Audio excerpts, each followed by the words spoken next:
First line was with BC Dairy Foundation back in 2003. It's a campaign that was talking to teens about drinking milk, essentially. The campaign was called Don't Take Your Body for Granted. It spoke to teens in their own unique voice, kind of using humor.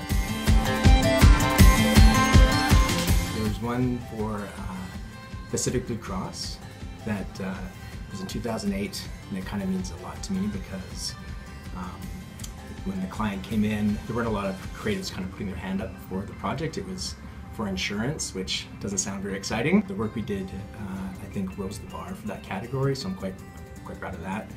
Beyond that, the business results were really good. The call centers after that campaign ran, apparently were ringing off the hook, so that was always nice to hear that it's effective.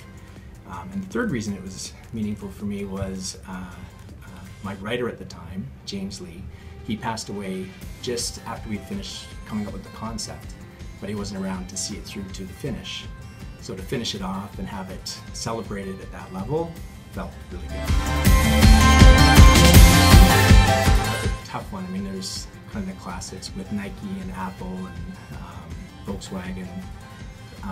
But in some ways, the thing that had a big impact for me early on was that I had a babysitter who would come over with a stack of Mad magazines, and he liked to sketch the Spy vs. Spy comics, and I would copy him.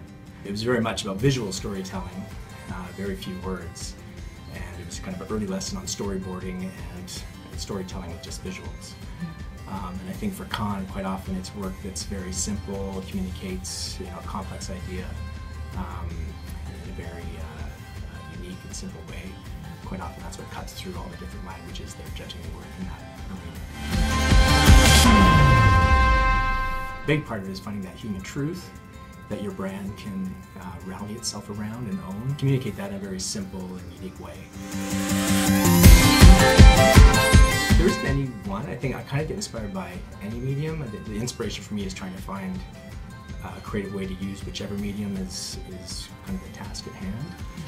Digital, obviously, there's lots of unique and exciting ways you can bring an idea to life, but I get equally excited by kind of the art form of being able to tell a story in a single frame, whether that's photography or a design piece. It isn't always the audio-visual pieces that get me excited. Sometimes it's also the simplistic use of a medium that gets me excited.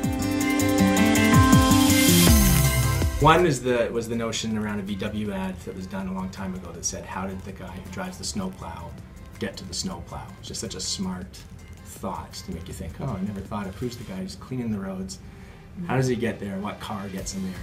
And I just liked how that ad made me think differently about the people behind the product. It must be a smart product because they've got smart communication. I started my career in illustration. I went to school for graphic design. Thought out of that course that I was going to pick up illustration as my full-time career, and advertising was going to be kind of my side gig to pay the bills. And I started doing storyboards for J. Walter Thompson when they had an office here in Vancouver.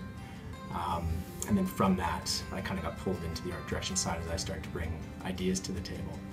I think at some point I might go back to the illustration side and maybe explore children's book illustration and telling stories in that format.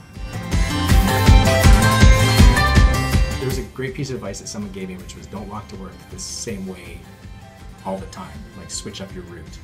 And I think the genius in that is that by taking different routes, you're exposing yourself to different stimulus on your way in as you're trying to solve a problem. And often that will unlock different combinations of ideas. The other thing to do is go for a run, just to clear the mind. And there's something about the physical activity of it that just kind of allows you to focus.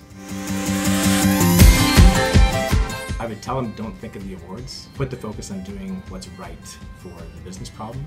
Often that's what will lead to the awards. Don't put the focus on the end piece. Put the focus on the problem that's